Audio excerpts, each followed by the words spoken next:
My cookum, she didn't speak unless she was drunk, just because of that shame she had when she was sober. So when she was drunk, it's like it put her in a different type of mindset. And we'd go like check snares, we'd go on the trap line, we'd go pick medicine, like go in the bush and do all this fun stuff. So even though like people have these horrible stories of their cookum being drunk, it was the best time for me because my cookum could actually be an Indian. Wow. This is Hard Knox Talks. Nova, welcome to the podcast. Thank you for having me. Of course. You sort of popped up on my feed, like we connected, and then the algorithm must have known that we connected. Yeah. And then you started popping up on my feed, and all I do is laugh every time I see you. I just know it's going to be funny. Yeah, But the grandfathers knew that we were supposed to meet. yeah. Yeah, Spirit. who's to say, right? Yeah. Yeah.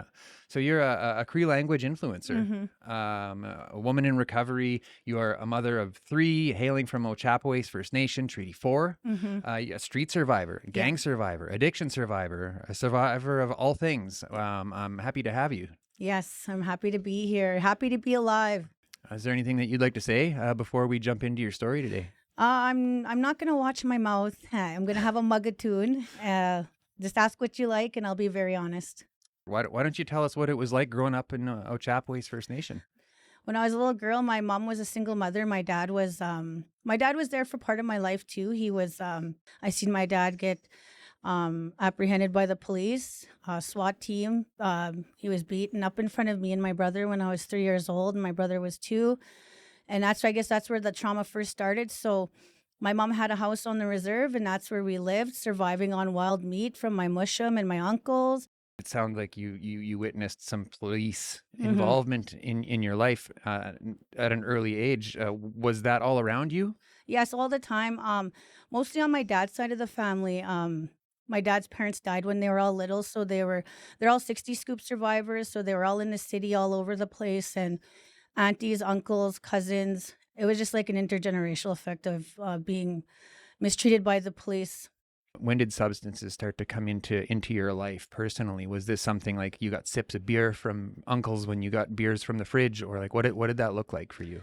It wasn't so much alcohol for me. It was pills. I think I was about 8 or 9 years old when I seen blue pills in the cabinet at my cookum's house, and I took them, and they were Valiums. And from then on, I knew I liked them. So other people have a story of sipping beer, but for me it was, and I knew it was so weird. I seen these pills, and I knew that they could mess me up just because I always seen my cookum. Yeah. Was that something that you were looking forward to? Like you wanted to emulate that? When I took those pills that day, I remember being like, holy cow, I'm so happy, and I felt good, and like no anxiety. Like being an 8-year-old, 9-year-old Indigenous kid on the reserve and being around all this trauma, like you're already high strung, you're already off edge, and to have that little bit, that half an hour or hour of peace of not having any of that stress on my mind was just amazing for me at that time. So maybe paint us a bit of a picture. Like what did a day for a 9-year-old on Ochapowace look like? Was there a lot of partying? Was this normal? Like, did you see a different life? It wasn't so much like seeing big bunch of people partying. It was seeing my cookum strung out on pills and seeing just her drunk all the time. So it wasn't like a big bunch of people were in and out of the house. I felt for her. She was a residential school survivor, and I had a lot of patience with her, and I know a lot of the things she went through, because when she would be under the influence, she'd tell me these horrible stories about what happened to her as a child. Do you think hearing those stories had an influence on you? Oh, yeah, a big influence. I was 6, 7 years old when I first learned about residential schools, because we were spoken in Cree from 0 to 4 by my chapan and my cookum, the one that drank. She didn't speak unless she was drunk. She didn't go pick sweetgrass unless she was drinking, just because of that shame she had when she was sober. So when she was drunk, it's like it put her in a different type of mindset. And we'd go like check snares, we'd go on the trap line, we'd go pick medicine, like go in the bush and do all this fun stuff. So even though like people have these horrible stories of their cookum being drunk, it was the best time for me because my cookum could actually be an Indian. Wow. Yeah. It's crazy, huh? That was just like a I know. shot to the head. Yeah. Because when she's in her sober mindset, she always has these voices in her head from the nurses and the priests telling her, like, don't speak your language. getting beat up. She had little red shoes that she bring that her mom gave her for church, and they said that she stole them. Just all these things, saying that she's a stealer. They're sneaky. They're ugly. They stink. All these things. So that was always in her head, and that our ways are evil and this and that. So she even married a white man, but he was very respectful. I know there's good white people out there because of my grandpa, but yeah, it was really weird for her when she was sober. She was in church. She tried to be like white, like assimilated, I guess you could say. But when she was under the influence, wow, it was just like, we just got to be who we were. It's weird. It's like our people needed stimulants to feel normal. Yeah, and I feel bad saying that about my cookum, and I don't want to sound disrespectful towards her, but I loved her no matter what, just because I knew what she went through. And I have to be totally honest, there was even times my cookum was so crazy. She lit a smoke, and me and my brother were, cookum, no, don't light a smoke, because it was just, the grass was all dry, and she set the whole reserve on fire. And Why is that funny? That should be tragic. I know it was tragic. I know it's our dark humor in Indigenous country, but I remember all of us in the valley just grabbing pails of water, and getting the fire out. But yeah, no, my cookum, she was a funny woman. Did you think that maybe taking these pills would help you connect with your culture? I thought so too, just because how my cookum acted when she was under the influence. I felt that, holy, do I have to do this when I'm using? And then get this, I learned later on from my mom, because my mom got sober, and she said, when we do our Indian ways, this was lost a long time ago. We have to be sober when we do our Indian way. And that's when I was like, holy cow, man, we've been doing it wrong, all because of this intergenerational effect of addiction and, the assimilation policies that put what they put our people through. We lost that part of the respect part of our traditions, you know what I mean? So later on in life, it was really hard to practice my Indian way after that. My mom told me that it went away for a good 10 years. Is there anything else in that stage of your life that you wanted to make sure that you brought up before we move forward? My story is a little bit different than other Indigenous people. My cookum was really good at keeping us blocked off from people, which is why we were good at speaking Korean, which is why we grew up on wild meat and this and that. She was really good at that part. It was her trauma from residential school. She never let anybody into our place. When people on the reserve talk about relatives sexually abusing them, I do not know how that is. I have had the best uncles from my mom, my mom's brothers, my dad's brothers, my parents' siblings, my brothers, my cousins. I've had the best cousins in my life, and I think I really lucked out in that part. Would you say you grew up on the trap lines? A little bit. It was kind of dying out. My chap pan was the last one to have the trap line. He was pretty deadly. Long time ago, the Indian agent would give them broken guns and this and that, so they had to learn how to trap in in a smart way. So they'd even put out snares for moose and stuff like that, or for rabbit. We ate a lot of small animals. I was stripping prairie chicken with a fork at the table, 4 years old. I remember doing that, rabbit. So when I was around 10 years old, my mom found a boyfriend. He was really, really good to me and my brother, but him too, he's messed up from residential school. This is when the partying actually came about into our life as kids. He was into intravenous use. He was into drinking. Very smart man, though. Went to university and got his degree and always provided for us. But always, the whole time of my life, he was under the influence. We moved from the reserve and we went to the city. And that's when things he talked my mom into moving to the city and going to school. And you mean Saskatoon? Regina. Okay. The rank streets of Regina. Yeah. So we get to Regina about 10, 11 years old. We go to this all white school, and it's French immersion at that time, and I don't know, the culture shock was just rank. Me and my brother, we look white, right? And the things that we were around in that school, I did not know racism actually existed until I went to that school. So it wasn't so much getting into the drinking yet. It was just being around different people, and it was really hard for me. The only person I made a friend with was this little white girl, and she was kind of poor, but we got along really good, and we used to go around smashing cars with rocks and just doing little things. Just the good old days. Yeah, really stupid thing. We did a lot of midnight moves. We were in different places. My stepdad liked to drink. My mom was so good at keeping the family together and hiding that part of our life. He would always go out and drink for days and then not pay the bills, or like take the money and like not pay the rent and do all this stuff. You know what I mean? So we just used up our time in Regina, and we weren't trusted with rent anywhere by any landlords. We were blacklisted. So we went to Cody First Nation to live with his mom. Holy, we get to Cody's now. Now we're around my stepdad's cousins. We're around, and actually it's so funny. My mom. And how old are you? Sorry, at this time. At this time, I'm about 11 years old. So they treated us really good over there. The Fridays and the Codys and stuff like that. That's their last name. Shout out.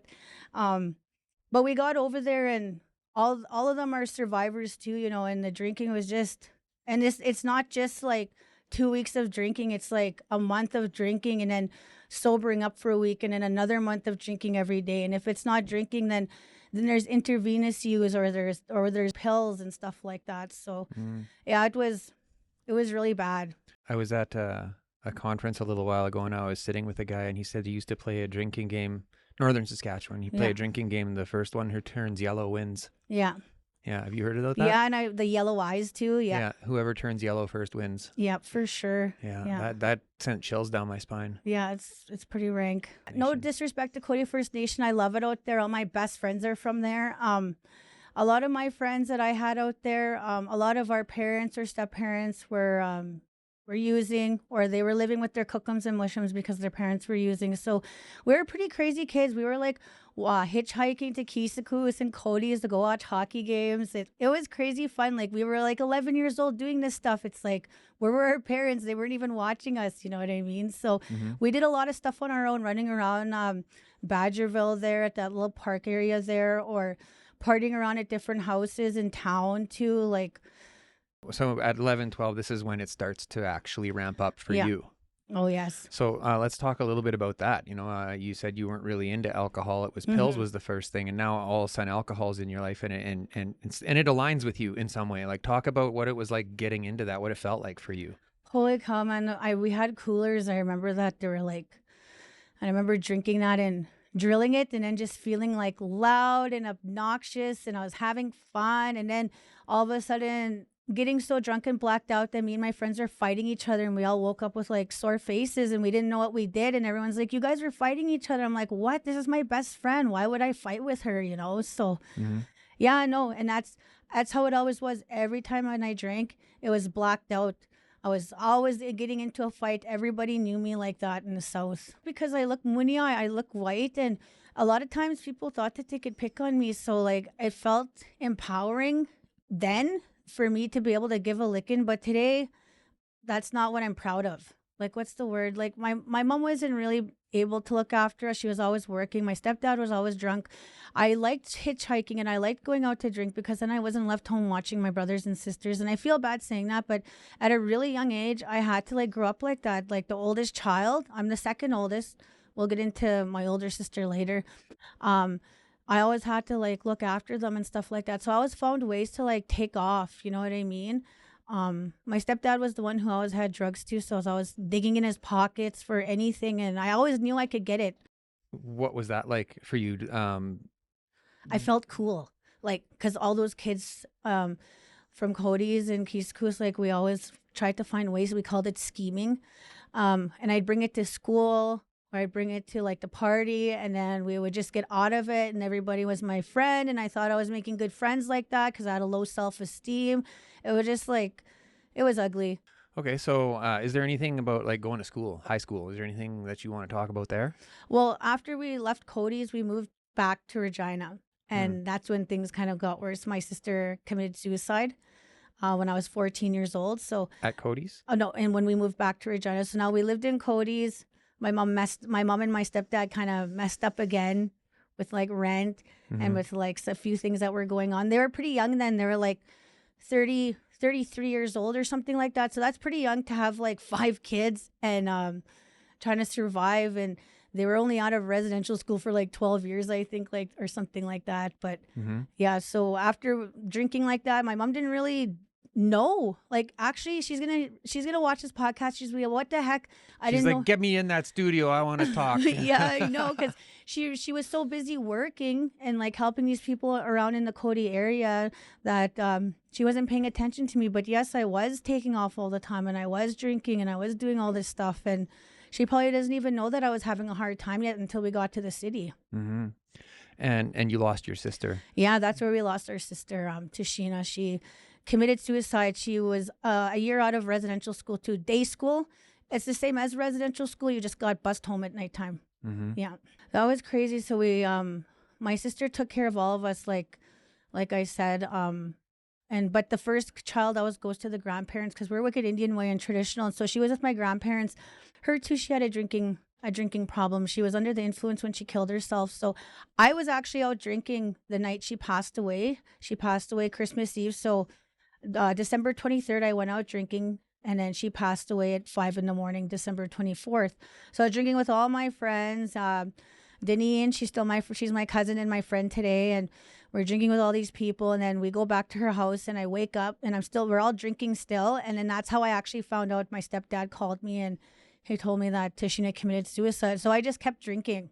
And that's the first time, I think, when I got told something really traumatic, that I just kept using a substance, and then it just never stopped. So to me, that sounds like the loss of your sister was the first time that you consciously used to change the way you feel. Yeah, for sure. Yeah. What next? Where did you go from there? But I was drinking around with my young friends there. Holy cow, me and all my cousins too, my first cousins, all the time. It was every day. It was disgusting. And it was even getting to the point where I was drinking around my little baby brother and sister, and getting my other little brother drunk with me so that they wouldn't tell on me and stuff like that, and bringing weird people over. And I don't know why I did this, because my cookum never let things like that happen, you know? So how old are you at this time that we're talking about right now? About 13, 14 years old. This is when like gang violence started coming into the picture. You know, there was there was this gang that we were involved in, and all these young boys, like my cousins, the guys that they hung out with. So we're all 13, 14 years old. So they're all like selling drugs for this one gang, and the life, it's just like, holy, we get free alcohol. We're all at this place. They called it Thug Mansion, which is really funny thinking about it today, but it was just all these young people from 14 all the way to age 30 drinking together. And like even older men trying to get with the younger girls. Like I just think about it now in retrospect. I was like, that was a really dangerous situation we were in. Mm-hmm. Yeah, already at that age. My mom, though, she started to figure things out, and that's when she picked my ass up and took me back to the res. How long did that go on for? Now, Thug Mansion, I've heard of it. Yeah? Yeah, okay. I've heard of it. I think there was even a picture in the paper of it a little while ago. It might have burned down or something happened. Yeah, I did. Yeah. So, my friend Chantel Huel, I think she was the one that posted it. Yeah. Trap House Testimonies. Shout out, Trap House Testimonies. I know Chantel. Yeah. She's doing great work. Yeah. One time I witnessed this man cutting somebody's thumb, and I told my mom, and I felt like really scared about it. And then we moved back to the reserve. You know what I mean? So even though like I've been around all this trauma and stuff like that, I didn't see it actually happen. I heard it happening in the room, and I told my mom, hey, this guy did this to this one guy. And we went back. Just like that. Yeah, just like that. Yeah. She just moved us. Like we didn't even tell my stepdad we were moving. Yeah. Okay. So now you're back on OCHAP. Back to OCHAP. Yeah. Okay. So, now what? Now things are good for a while. Like I'm good for 4 years. I get reconnected. I'm staying at my cookum. My mom's like down the road or up the hill, you know. My mom runs for council. She gets in. We're doing really good. My dad puts me in this grief counseling thing. Oh, your dad? Your actual dad? Oh, he gets out of jail. I was 10 when my dad got out of the penitentiary when we moved to Cody's when I was about 11 years old. Mm-hmm.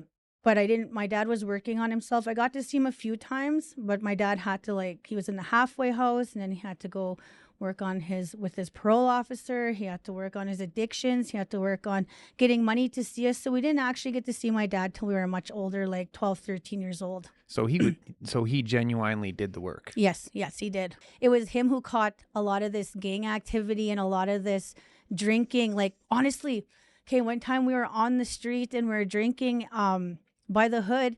all of a sudden this car pulls up and it was my dad. And I was like, what the hell? Like, how did he know I was here? And he's like, get in the car. And I was trying to swear around at him. And he's like, don't talk to me like that. I'm your dad. And I just get into the car, and he was trying to tell my mom, like, you know, nobody's not hanging out with good people. I know the parents of these kids that she's hanging out with. And my mom, like, being so naive and thinking I was just like this good little girl. No, everything's all good and blah, blah, blah. And that was at the beginning of the drinking after Tashina passed away. So, okay. yeah. And you know what? It was that man who caught me in every single lie. The man scares me. Now we're settled. I'm like in my teen years in Ochapways. We're back home and with my cook, I'm doing good. And my mom runs for council and things start to get better. You know what I mean? I'm like, okay, now we have money. My mom's not all depressed over her first daughter. It took my mom a long time to get over that. I don't know how it is to lose a child. But yeah, things are good. But then I get into a relationship when I was 17 years old. Is this the first one? Yeah. Okay. Yeah. Oh my goodness. This was horrible. Uh-huh. This was such a horrible relationship. Like 3 months in, he was like already beating me up and trying to control me and not wanting me to graduate school. And it was just, and I stayed in that relationship for like 7 years. It was horrible. Did it feel normal? Yeah, I did. Because I'm going to tell the truth right now. That's how my stepdad was with my mom. Yeah, that's where a lot of the trauma came after we were done staying with my cook in my early childhood years. So, yeah. Yeah.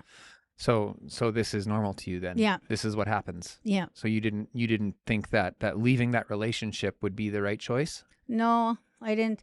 And I really, oh my goodness, how I felt at that time. I was like, oh, I just love this guy. I'm going to do anything for him. And this person did not want to like do good for himself. He got mad if I even talked to my cousin or had a relationship with my brother. He just tried to keep me from my family. It was horrible. It was so horrible. What did that relationship do to the rest of your life? Like, what was like? Did it ramp up your substance use? Oh yes. Like, what did the rest of your life look like? Well, me and him, like him too. He has an addiction issue to drinking. I don't know if he still admits that today, but we would get blackout drunk again, like how I used to do that with my other friends, fight them, and even broke my nose. That's why I have a bump up here. Yeah, for years and years and years. And I was going to the hospital a lot. Honestly, it was like every other week I was in the hospital for broken bones, even my hands, putting my hands all the way back and stuff like that. And I remember that doctor telling me, is someone hurting you? And I didn't want to say anybody was hurting me because he was right there. And then even the police in that area, this was Yorkton area, the police were starting to like, you know, you got to tell on this guy, he's going to kill you and this and that. And yeah, I don't know how I got out of that, but I did. I was in this house with him and I just didn't want to, and all my cousins now were 18. They all were all graduating. They're coming out of the foster care system.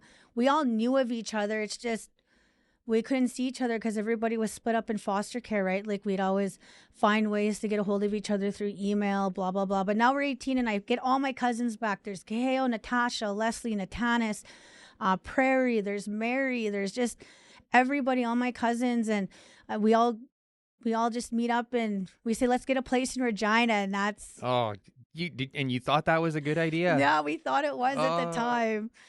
Okay, so let's touch on that just for a minute here. Now, the foster care system, I mean, everybody's like, you're talking about your relatives just getting out of the residentials and day schools and stuff like this. And a lot of people really tie the foster care system right tight with all of that, and as they should.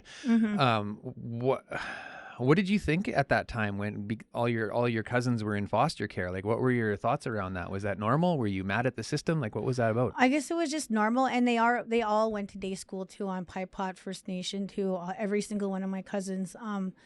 Yeah, it was normal. Sometimes I'd see them on field trips at like Eggerbishen, and I'd be so happy because we all knew about each other. We all lived with each other in our early years, like, you know, before our parents all went to jail, because my dad and all his brothers and sisters all went to jail, and it was just a normal thing. And so now all of your cousins are getting out of foster care, and it sounds to me like that was a means for a big celebration. Yeah. We partied hard, and oh my goodness, it was so bad. Even my brother was in on this too, but he was smart and went back to the res after the first year. But we were partying, and me and my cousins were just ranked too, and their brothers we're all gang members too, right? So like any girls who ever messed with my boy cousins or their brothers, we were right involved, and anybody who messed with us, they were right involved. And we were a big family on the streets in Regina. A lot of people know who the Foxes were, and I don't know why, because my dad and his brothers and my aunties, they were all like that on the street. They were the hardest people on the street, and I felt like we had to live up to something at that time. You know what I mean? And the things that happened to my cousins in day school and in the foster care system, so much of abuse. I lucked out because on my mom's side of my family, I had a good cook 'em and mush 'em and chap hands and aunties and uncles who really cared about me. Not saying my dad's side didn't care about me. It's just they didn't have the same support as they did on the reserve. Mm-hmm. So, so your cousins came out of the foster care system, and they surely had stories to tell. You just said they had all of the abuses and things, and I don't think we need to get into the stories. But like, when you were hearing these stories and the stories that your cookum would tell you, like, did that bring anger? Did that bring fear, or was that just like, oh, that's just the normal way to grow up? It did get me angry, and you know what happened? Like, me and my cousins retaliated. There's women who did things like that to my cousins, my boy cousins, and then men that did that to my girl cousins, and all of us retaliated. And I'm glad nobody got hurt the way they did, but I just feel like the system never cared and they never listened. So anybody who hurt my cousins in that way as children, we retaliated. And what did that look like? Oh, it was horrible. I remember KKO jumping on this girl's head and just about killing her, and I had to like, KKO, that's enough. I think she knows. And you know, just because of the anger and stuff like that, and that person trying to lie and say, I don't remember. Like, you remember, you're just lying. You know what I mean? So we've always had big mouths, me and my family, and we're like, no more. No one's gonna do this to us anymore. So we did get really violent. It was like that. Like we even rushed houses to people that did that to them. It was horrible. And like, I feel bad now. Like, even though that they did stuff like that to my cousins as kids, nobody deserves to have their house rushed like that. Like, a lot of people could have been hurt, you know? Yeah. So like kicking in doors? Yeah, man. Like, it was home invasions. It was crazy. And this was just normal for you? Yeah, it was normal. And it's crazy how, like, there was no fear. I don't know where that came from, or because we weren't even doing hard drugs yet. We were just drinking and doing that. So yeah, it was just like I had my cousins with me, so I knew they had my back, and I wasn't scared of anything. So yeah, it sounds to me like you're rubbing pretty close into gangs and stuff at this point. Like, was there a point where you actually jumped in? This is what my job was in the gang. So I never actually jumped in. My cousins always said me and my girl cousins weren't allowed to, but we gave the rides. So I had the vehicle, so I was driving to like Edmonton, I was driving to Winnipeg. I was doing deliveries for all of them. So it's not like we were actually in that gang. The only one out of my group of friends that was in that gang was Kat Daniels, and she's passed away today. She was the first woman gang member in that. And she was the one who kind of protected us too and said like, hey, they're not doing this. You can ask them for help, but they're not coming in this way, because she had to do a lot of crazy things in that gang, like street work and this and that. And I feel like Kat protected us all from that. Yeah. So now, we started getting into, holy cow, we're driving for these gang members. They're giving us for free. Holy cow, man, it was rank. It went from one weekend to 4 days a week till every day of the week. We were sniffing it so much till our nose bled. So then we started, okay, well, let's smoke it. And we started smoking it. And then our voices were getting like really raspy. And then we started banging it. So it only took 3 months. Yeah. Yeah, it only took 3 months. Did the prospect of using needles scare you? You know what? My dad's family all used needles, so it wasn't really scary to me. It was like, oh, my auntie does it. She's still beautiful. She's still got her. They all got their degrees, my dad's sisters, despite the fact that the messed up lives they had. They're very smart women. But yeah, no, I grew up seeing people do that on my dad's side. When he did get out of jail, you know what I mean? Not that he took us around that because he was in recovery, but on the kimooch, that means the sneak around, my aunties would be doing that, and I knew what was going on. Did we just get a little Cree lesson? Yeah, Cree lesson, yeah. The kimooch, that means on the sneak around. Huh. I'll try to remember that. Yeah. Yeah. Okay, so tell me about what that looked like for you. You know, now you're someone handed you a syringe. Yeah. And you're just like, let's go. Yeah. I was at my Auntie Crystal's house. So we're all, okay, me and all these gang members were at my house on the south end. And my auntie was like the pill dealer in the hood. And all of her nephews were in this gang. So she was allowed to sell even though she wasn't in this gang and she didn't have to get taxed. So I was like, okay, let's go over to my auntie's house. She has everything there we need and she knows how to hit us. Let's go do it. All of us jump in, pile in the car and we go do it. And we were there for like days using. Mm-hmm. And then I couldn't come down. And she said, take this. I'll help you and it'll bring you down, my girl. And she thought she was helping me, you know what I mean? And when you're using, you don't care who's using with you as long as you're using. So she hit me with it. And then voila. All of a sudden, I'm not feeling all done in anymore. And so it was like a warm blanket. Yeah, it was. Mm-hmm. Yeah. Okay, now I lose everything, my apartment, my car. I started boosting meat. We even used to put on wigs and go boost meat. And then, oh, it was so crazy, man. Go sell it to the drug dealers. And now it's getting to the point now where these gang members don't even want to be around me because I'm a fucking junkie. You know what I mean? Because I'm bugging them for shit and they don't want me around them and stuff like that. So now I'm an actual street person on the street, junked out, robbing people for my next fix. It was horrible. Marking in men too. I did things like that. What does that even mean? So marking, so it's like you make this guy think you're gonna sleep with them or blah blah blah. You be really nice to them, get them to buy you whatever you want, and then as soon as they fall asleep, you rob them. And then they come back, even though you robbed them, they come back to you. It's weird. It's like a really manipulating thing to do. At this time, I'm mad at men. I don't want men to touch me. I haven't been with anybody since my first love there. That was horrible for a really long time. So I'm treating men like shit all around me and stuff like that. And then I meet my first baby dad. I don't even want to say his name, but he's a dealer. And it's so funny how I met him because I was walking with no shoes and I had really long curly red hair up to my ass and I was just skinny. And I don't know. I know I didn't look good, but I don't know why I looked good to him. But he's like, get in the truck. And he was my cousin's best friend. And he wasn't in gangs, but he was friends with all those people, and he was allowed to sell too. So that's who took care of me not on the reserve. That's who took care of me in the city with drugs. Got pregnant and used my whole pregnancy. Tell us about that day. Oh, you know what? Okay. I mean, not about the. Yeah, not about that. Yeah. Okay, the funny thing is that I did not know I was pregnant until I was actually showing. So this is what happened. I'm fighting people on the street, and I'm getting mad over my baby dad. I don't know he's my baby dad at the time. I'm walking around with this guy named Big Sav. He's a rapper. He sings that song Sugar Cane. He protected me out there on those streets, you know what I mean? And I remember going to all these houses with him and cracking around these girls and saying, you're messing around with my man. And then like, you know, and he's like, you got to stop doing this to these girls. We're not going to be able to buy dope anywhere. But yeah. And so anyways, I'm puking all the time. And then Sav goes, man, sis, I think you're pregnant. And I was like, no, I can't be pregnant.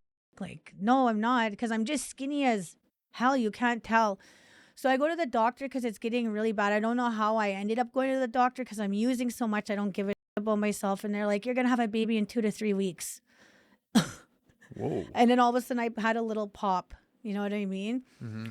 So my brother comes and finds me. I'm walking on the street, and my brother and his wife come and find me, and they're like, hey, Nova, we know you're pregnant, and we don't think you're going to get better, but we want this baby, and we'll take care of this baby. We tried to have a boy. We keep getting girls. Can we have your baby? We'll make sure he lives good. And my brother is like my ride or dies. Shout out to Dollar.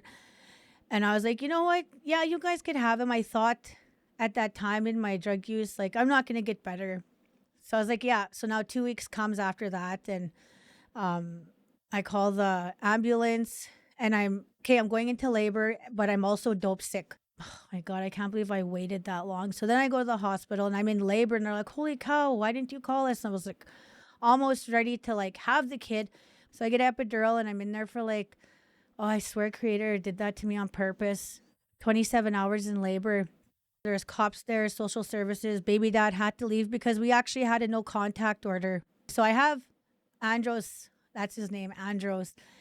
And I also know all these old teachings from my Cookum and my Chapants are coming to me. And they're like, when you have your baby, you have him from the east and you speak Cree to him. So I made all those nurses move my bed to the east. And my mom got there, which I was so surprised that my mom and my brothers and my sisters and my sister-in-law, everybody came to this to see this little baby born, because I was like, oh, I thought no one would really give a shit about him because I was using and I was doing all this bad stuff. And I had him from the east. When he came out, I told him, Kasagotin Negosis, like, I love you, my son. But it was like this big flash happened when I was in there, and all of a sudden I was like, I'm gonna get better. You know what I mean? And from there, the worker came in there, and yeah, I went to jail for about a month, and then the judge sentenced me to about to treatment after that. But that's where it started. But it didn't. I didn't get clean till later on. Mm-hmm. You know what I mean? So that's when I actually decided to actually try and get clean for that little boy, because the way he looked when he came out of me, he was just sick. You know what I mean? And I feel so horrible about it. But I have to be honest with my kids and tell them what I did while I was pregnant, because if I don't, they could end up being addicts too, because they're born addicts, right? You know? So why'd you go to jail? I used to make fake prescriptions. Mm. Mm-hmm. Yeah, I got caught in Whitewood, and I shouldn't have. The rule was not to go to a different pharmacy, but I was dope sick that time after I had andros, and I tried to get pills, and they found out right away. And, Was the pharmacy in on it? Yes. Yeah. I know, I'm trying to, but it burnt down, so they lost everything. So I think a lot of people got away with this stuff. This was years ago. Okay.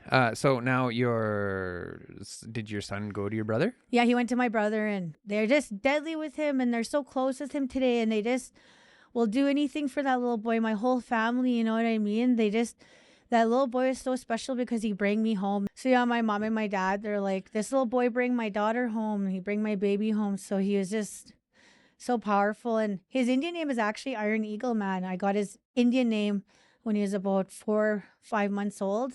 And I put on the feast. I made the berries, the soup, the bannock, everything, the first ceremony for him.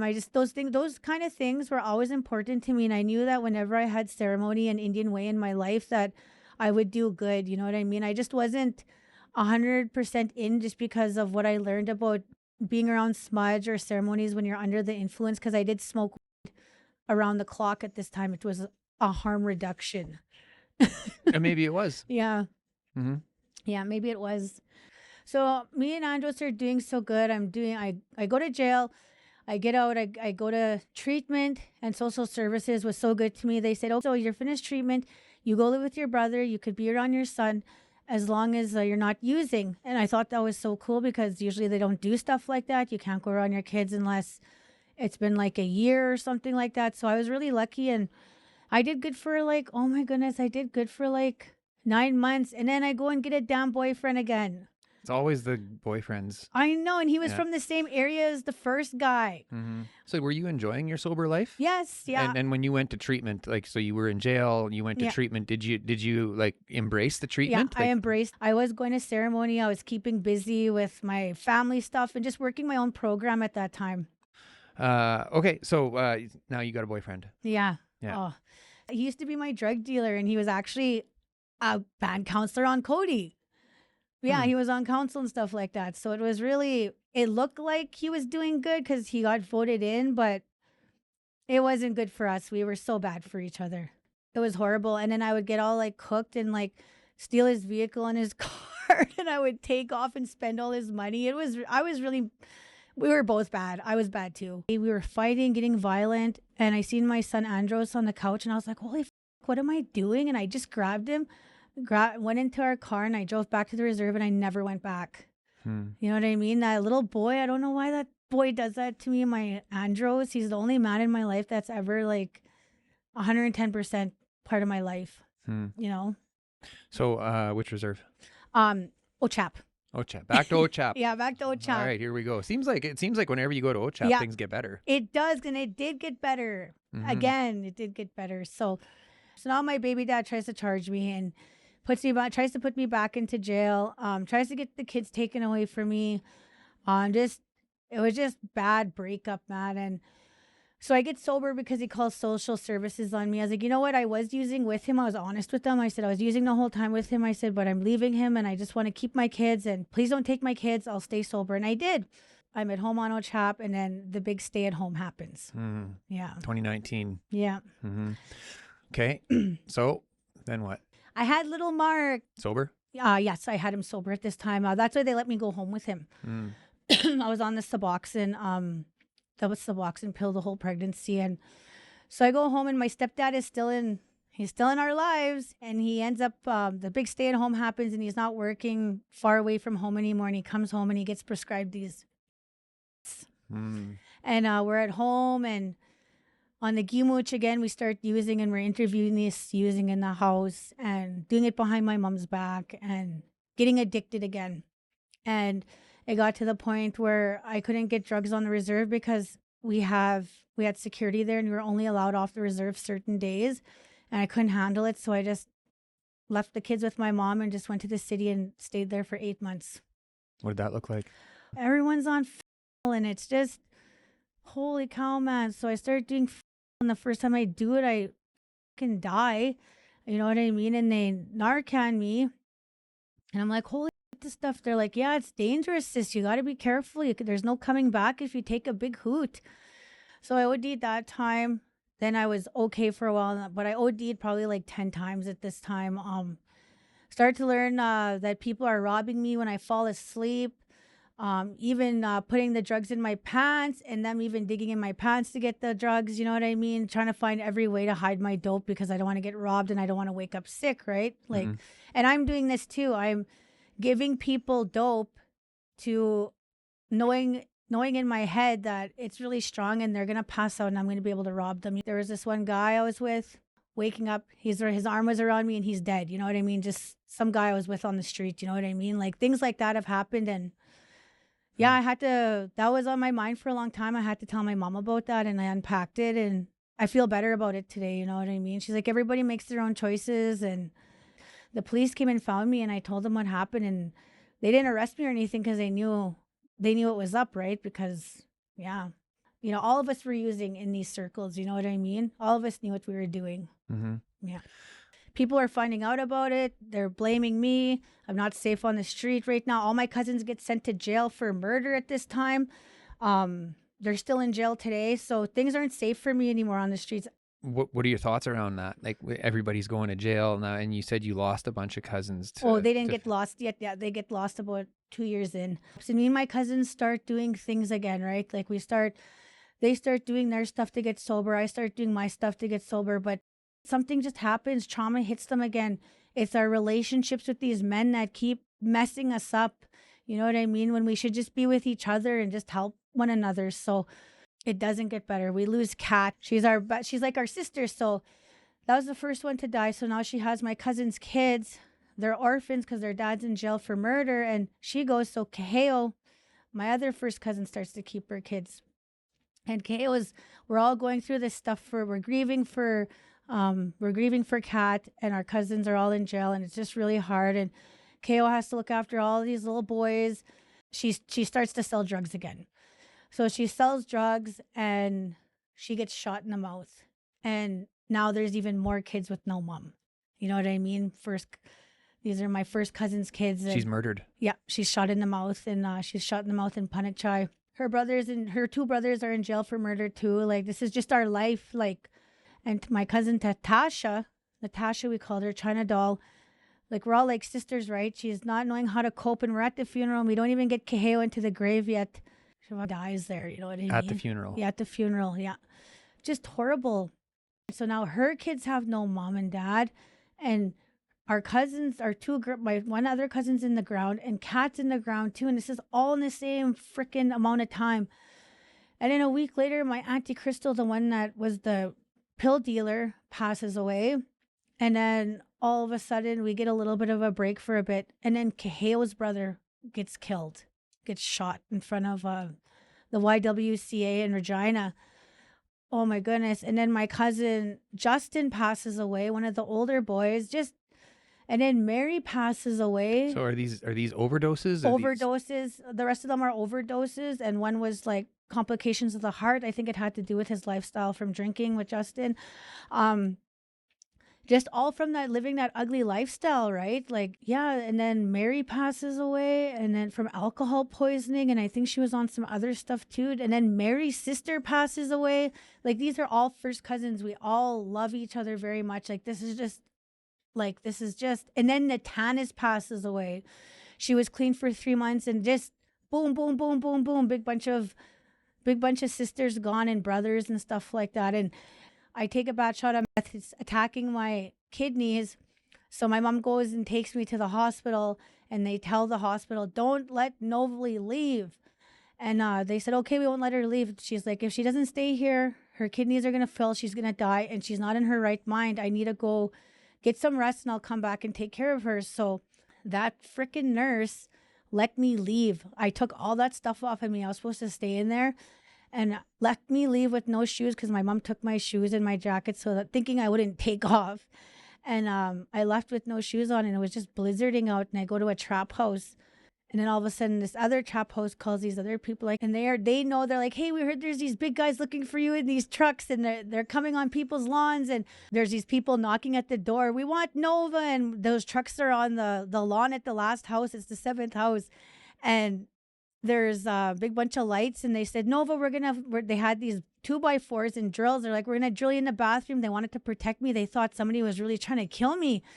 We're all just cooked in this house, and all of a sudden this old cookum comes in there, and she was a cookum that uses, and she goes, that's her family out there. They just want her to go home. And they're like, Nova, all those people on the street, they're like, you're wicked lucky that you have somebody looking for you. Nobody is looking for us. You should just go home and get better. So they're knocking at the doors. They're trying to kick them down. So now I find out that's my uncle and my mom and my cousins trying to look for me, and I'm trying to take off, and my friend gives me this jacket. You go at the back and you just run as fast as you can. And I tried to run, and my Uncle Gary came in front of me, and they just grabbed me, and they just took me over their shoulder, and they just threw me in that car, and they put on the child locks, and my cousins were all in there. And I remember feeling safe, and I just went to bed. And I remember my cousins being like, give Nova this drugs. I know it's drugs, but it's going to keep her in the car till you get to that treatment center. My mom gave me the drugs so that I wouldn't get sick. Mm-hmm. She gave them to me so that I could stay asleep, and I will be asleep all the way to treatment across the medicine line in the States, Bismarck, North Dakota. What's the medicine line? It's the border.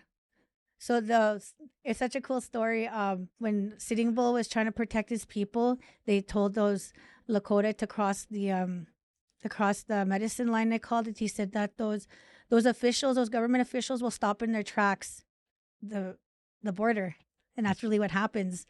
Yeah, so they called it the medicine line. Yeah, isn't that cool? So okay, so the picture in my mind is you're in a trap house, yeah, and your family is dominating the front lawn. Yeah, your mom, your uncles. Yeah. After they did that to me, and I went, and they took me and they kidnapped me, I guess. I was so mad when I woke up across the medicine line there, and I was in the States. I'm like, where am I? I was like, I'm taking you to treatment. She's like, and I did really good. You know what? I did really good. I was talking to my cousins, and then all that happened with my cousins and that I just told you about, and they all passed away. And you were in treatment? Yeah, no, after treatment, I come home. I was out of treatment for about a month, and that shit all happens. Okay. It's crazy, right? Mm-hmm. I don't know how to handle this stuff, right? And I don't know how to handle crying. I don't know how to cry. I don't know how to do anything. And the only time I know how to cry is when I'm using. So I go out and I use. I leave my kids with my mom again for the 4th time. And what year is this? This is just last year. So I didn't come home till May 15th of last year. Okay. But this time, something totally different happened. So all my cousins passed away. I'm going through all this grief, and I'm trying my best to hang on, and I'm TikToking, and I'm doing okay, but I'm not doing the other things. Like, I'm not actually going to ceremony. I'm not freaking going to meetings. I'm not working on myself. I'm just trying to stay sober, and I'm isolating in my house. And then we get to my sister's anniversary of her death, which is around Christmas time. And then I just go off, and I go off right up until May 15th. And nothing really too bad happens in this time. I'm just trying to kill myself, I guess, subconsciously trying to do that. I'm going crazy. I'm seeing my cousins everywhere. this is a recurring thing in my family. They say we have a suicide spirit. My dad's mom killed herself. My sister did. My first cousin Leah did years ago. If we were to talk about death in my family, it would be a whole episode. You know what I mean? So that's why I didn't bring it up today. But lots of suicide. So there's this recurring story that whenever they see dead relatives, that's that suicide spirit trying to get at us. So I'm seeing my dead relatives all over the place, and I text my dad, I text Prairie, I text my mom, and my brother was really mad at me at this time, but he answered, and I said, brother, I said, I want to come home. I need to get better. So I'm gonna die if I don't try. And he's like, okay, sister, I'll come pick you up. So May 15th, 2024, that's when I phoned my brother that I wanted to come home. And ever since that day, I haven't had a single substance. All right. Nothing. Let's take a break, Okay. and we'll get back at it. Okay. Representing 74 First Nations in Saskatchewan, the Federation of Sovereign Indigenous Nations is committed to the full implementation of treaties and the recognition of First Nation laws, powers, and jurisdiction. Their vision includes building strong traditional, social, economic, and environmental infrastructure that supports the well-being of children, families, and communities, both on and off reserve. FSIN is deeply dedicated to advancing mental health supports and addiction recovery across all nations, working to ensure culturally grounded, community-led healing. Find their link in the show notes below. Warrior Mentality, empowering individuals to conquer their inner battles through resilience, self-discovery, and personal growth. Embrace your journey and transform struggles into strength with Warrior Mentality. To learn more, find their link in the show notes. All right, EHN Canada is Canada's leading provider of mental health and addiction services, providing evidence-based, medically assisted care with 1-year wraparound services for those suffering from substance use disorder. In Saskatchewan, their care is 100% supported by Saskatchewan Health. To learn more, find their link in the show notes below. Wellness News, Choice for Healthy Living, is a local resource that works to connect people to health and wellness-related products, services, and expert advice from industry professionals, locally allowing us to connect and engage. Check out wellnessnews.ca or skwellnesshub.ca today to learn more. If you'd like to see our content uncensored, we are now offering channel memberships. There is a lot of things we can't show you without getting restricted, so if you want the full conversation, or to check out our merch, or if you want to show us some love and buy us a coffee, all of those links are in the show notes below. So tell us about this first year. Like what's different this year? Okay, this is what's different. My kids were apprehended from me this time, and there was this treatment center that was available. I had a worker. Hang on a second now. Okay. When were your kids apprehended? They're apprehended during the time when I left that whole time. So I come back home May 15th. Oops, sorry. I come back home May 15th, and they find out I'm back at my brother's, but social services gets involved. They're like, we know she's clean, but we still don't want her around her kids. So my mom has to keep them with my friend Rena, and that's who's raising them. What was your thoughts when you were in the hospital and you made the decision, and they say, oh yeah, we know she's clean, but they come and take them anyways? Yeah, it was just like, holy shit, man. Like, my kids are safe with my mom. Why do you guys really need to come here and bother us? You know what I mean? Like, my dad, he's a good man today. He's a chief. My mom was a chief for years. And it doesn't matter who you are in Indian country, those workers will still come into your personal space, even if you're using or if you have somebody like taking care of your kids in a safe home, and they still try come in. It's like a business. They just still try come and take your kids. So there was never a child safety issue with my kids. It's just, I don't know what. They just wanted to take them, I think. Yeah. Yeah. So, I mean, what did that look like for you then? Now let's talk about that from your lens. So you made the decision, right? Yeah. So you're in the hospital, and then the hospital called ministry, or what? I think they called them. That's how it's kind of like birth alerts. Whenever we go in the hospital, they find things out and blah, blah, blah. But they even got the cops to come to my brother's house, and I had warrants, and I went back to jail for about a week. Mm-hmm. Yeah. And I was still clean for 2 months. And so I go to jail. And I'm thinking this time, I'm like, holy shit, man, this is like my 4th time in jail. They're going to keep me in here for like 6 months this time. And so they put me on the bus staying in Regina Correctional for about a week in White Birch, or for 3 days. And then they send me to Pine Grove. So I get to Pine Grove, and I was like, oh, if I go to Pine Grove, that means I'm not getting out. So I get to Pine Grove. They check me in. I put my stuff on my bed. All of a sudden, the guard comes, and she's like, Nova, we're driving you back to Regina. We're overflowed here. I guess I guess you're getting out tomorrow. And usually they don't tell you that, but they know if you're going to go back to Regina and go back to court, you're going to get out. So I was like, Holy Creator must be looking out for me. So now, Showed you enough. yeah, This could be it, Nova. yeah, this could be it. Walk around and find out. For reals.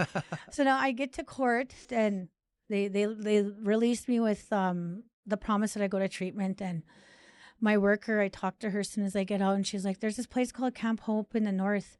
It's by PA, and you'll go there for 4 months with your kids, and it's a land-based treatment center. I was like, you know what? That'd be nice to go with my kids, and I don't have to worry about rushing my recovery, and they're there with me, and it's on the land. So all these teachings started coming back to me, like hunting, you know what I mean? Like, even though I was there towards the end of the trapline days with my mushrooms and all that, we still hunted deer, rabbit, moose, all that stuff. And so gutting animals, doing all that stuff. So you're doing this now at Camp Hope. I was like, man, this is like perfect. I'm going to be able to reconnect with who I am again. And because now all my cousins are gone and I need to be there for their kids too. So, but first I need to take care of myself, then my kids, and then my nieces and nephews. So yeah, it was driving all the way up there. I was just crying. I was just emotional. It was the first time I cried sober in years. And I'm reminded of my friend Lily Brightnose. She was on the show a little while ago. mm-hmm. And she said something that was very powerful. She said, I had to learn to love myself more than I hated what happened. Yeah. You know, so is there anything like that clicked for you when you're out there learning, you know, and reconnecting? Was there any teachings that you got or any realizations that you had that stand out to you that would maybe help someone else? Well, I can only speak for myself and like my people, because, okay, this is a long time ago. I got this teaching from my mushroom. I used to get mad when my chap hands and my kokoman would try like teach me the ways in Cree and blah, blah, blah in the ceremonies. And like, why do I need to know this? And they said, you have to know your ways, because look at how you look. You look like a Muniakwe. That means like a white girl. And they said, and our people, they're hurting and they're lost. And the ones that usually come back from that dark place are the ones who know these old ways, like the ceremonial ways and stuff like that. So Camp Hope was a part of bringing that back. When we went to a sweat 1 day a week for the whole 4 months we were there, pipe ceremony, going on the trap. And get this, while I was there, Cree sentences were coming back into my head. I'm like, how did I use for so many years? And this stuff's coming back into my head, like these old teachings in Cree. Like, me and my brothers and my first cousins are so lucky that we got to hear our chapan talk about Waisaki Chuck in that old way, you know what I mean? And tell us those stories and those teachings. So things like that started coming back to me. And then I started asking like my elder, my mental health therapist, my NADAP worker, because their first language was Cree. And they're like, yeah, that's right. That's how you say it. Yep, that's how you say that sentence. They're doing this ceremony and they're telling us these teachings in Cree. And I'm the only one that can understand out of our whole group because I was taught that way. And then what he was saying, I couldn't decipher it in English. I was like, holy cow, this is so beautiful what he's saying. I don't know how to decipher what he's saying in English and explain it to these girls because it's so beautiful. It's so like, it's just on another level. And I was like, that's why it's so important for our people to know their language, because if they don't, they're not going to be able to know like those old teachings. They're going to miss out on these gaps, and you can't just take a little bit here and a little bit there. You have to know everything about it. It's just, you can't just half step it Indian way. You gotta just do it. So what were they saying? They're saying things like we're talking about treaty, and we're talking about the spirit intent of treaty, and how it was made with the pipe. And they always say, as long as the grass grows, the sun shines, the grass grows, and the rivers flow. And it's not just talking about the rivers in Saskatchewan or in Canada or in the world. It's talking about the water breaking of the woman. And as long as there's Indian children being born, there will always be treaty. What was it about that notion that brought healing to you? Because like, how are we going to get better? How are we going to be self-sufficient? How are we going to heal unless we don't like teach our kids these ways? It's not going to get better. There's still going to be people getting killed by gangs, gang violence, by drugs. There's not going to be nothing left of who we are, and that's just a scary thing to me. So we have to, like, when these kids come into this world, we have to teach them about, you know, who they are and their identity, and and to be strong and to feel good about who they are. Because when I was little, speaking Cree wasn't cool, man. I would get made fun of for like eating meat and wild meat and eating rabbit and stuff like that. And they'd be like, oh, I don't eat that stuff, you know. And now today, theyese people I used to make fun of me, they're reconnecting and yeah, and they're Now everybody wants moose meat. yeah, now everybody wants moose meat and stuff like that. So yeah. Best moose meat I ever had was from Pelican Narrow. Oh yeah, they're deadly over there. They speak fast Cree. Yeah.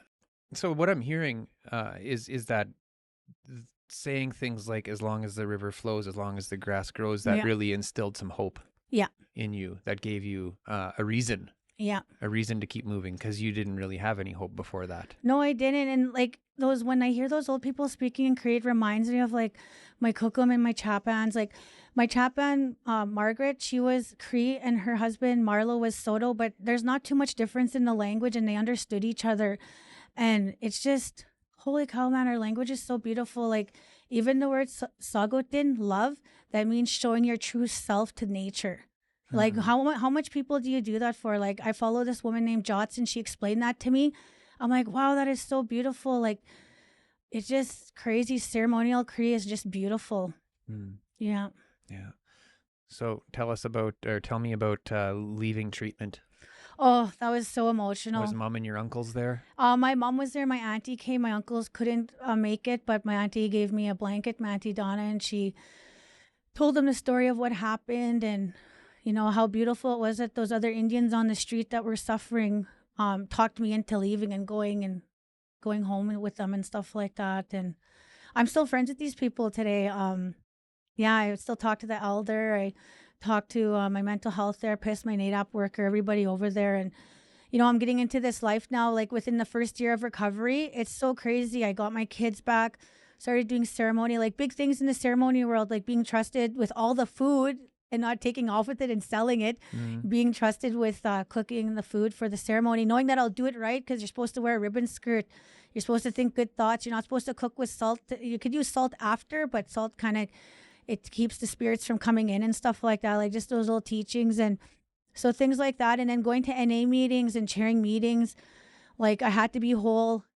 For reals with the medicine wheel, like my spiritual part's like my ceremony, and then my physical part is going to like powwows and round dances and ceremonies. And then, and I do like try walk and stuff like that and play with my kids. And then the mental part, I go to meetings. And then once I do all that stuff, my emotional is already taken care of. You know what I mean? Like I can deal with crying, and every feeling is, I'm learning that every feeling is a positive feeling. There's no negative feelings. Getting angry, jealous, sad, happy. You have to feel all those feelings, or else if you don't, it could like put you into a relapse, you know? It's crazy. Wow. And what? Oh, I started TikToking again. Things started going crazy. My people are such forgiving people because they seen me fall on that app.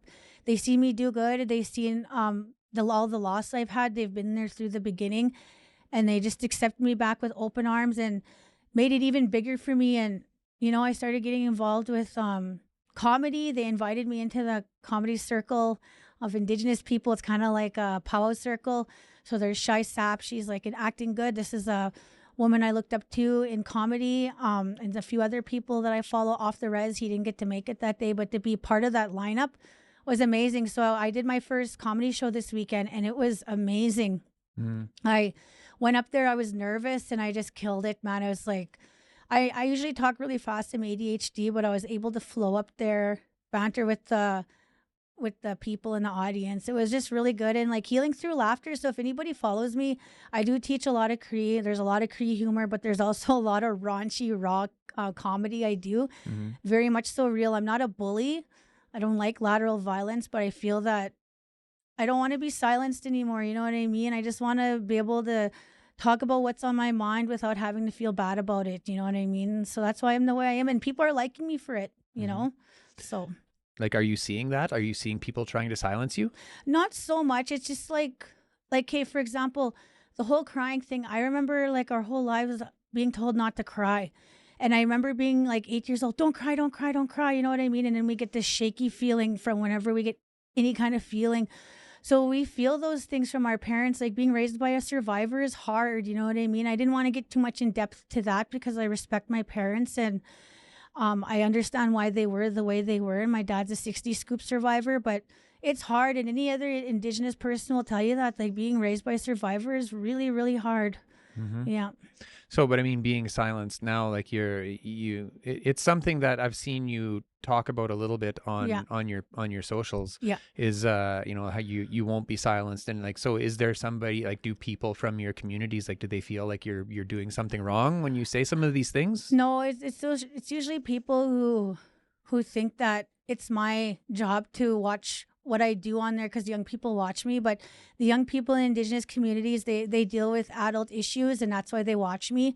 And when I talk about being silenced, I'm talking about social workers. I'm talking about the police and going into the system and always being told to be quiet, or that not listening to me in there, or with workers, you know what I mean? Probation officers, and like being controlled by nurses, doctors, just everybody. I'm just sick of it by my past relationships. That's not going to happen for me anymore. I'm not going to let it. Yeah. Yeah. So where are you headed with these socials? I mean, you do, like, you're building a brand. Yeah. Like, you're building a brand. Yeah. What do you see? Oh, because me and my sister, she has a degree in business, and she's just about done her law degree too. But we're gonna do up a contract. She's gonna be my manager, and Good, because then you'll show up. yes, yeah, it's gonna be really good. We're gonna be going all over the place. Like, I do keynote speaking right now for healing and all that stuff, and I just think comedy is where it's at right now for me. And yeah, I just I thank all those people who paved the way for me online and stuff like that, because doors are opening up like crazy. I just didn't know, like, all the good things that I could do sober, you know. And you know what, I used to always get told I was raunchy, I was rank, I was and then that's what's freaking getting me all these good things in my life, is just being who I am. It's funny that they say that like it's a bad thing. For reals, right? Yeah. No, we're not all supposed to be the same. No. If anybody's looking for help out there, even in the Regina area, any urban people, because I know there's a lot of people who are disconnected from the reserve. There's a place called Fox Valley in Regina, and they can help you guys with elder services, urban ceremonies, and this and that, to help you guys reconnect. And to anybody else out there, just anything to get off those streets. You know what I mean? Talk to somebody, try get help. I know it's hard. How the system is, it's hard to get into those treatment centers, but just don't ever give up. Agamimu, don't give up. Yeah. Where can people find you? They can find me on TikTok at Nova Vish and on Facebook too as Nova Fox. Awesome. Yeah. Okay, Nova, thanks so much for joining me today. It's been a hell of a ride. Yes. Yeah, and that's it for now. I look forward to watching your brand grow. I look forward to watching your career grow. I would hazard a guess and say this is not the last time you'll be sitting in that chair. Yeah. But until then, take good care, my friend. Okay, Kitam. Okay, yes, you too. Say, this is Hard Knocks Talks.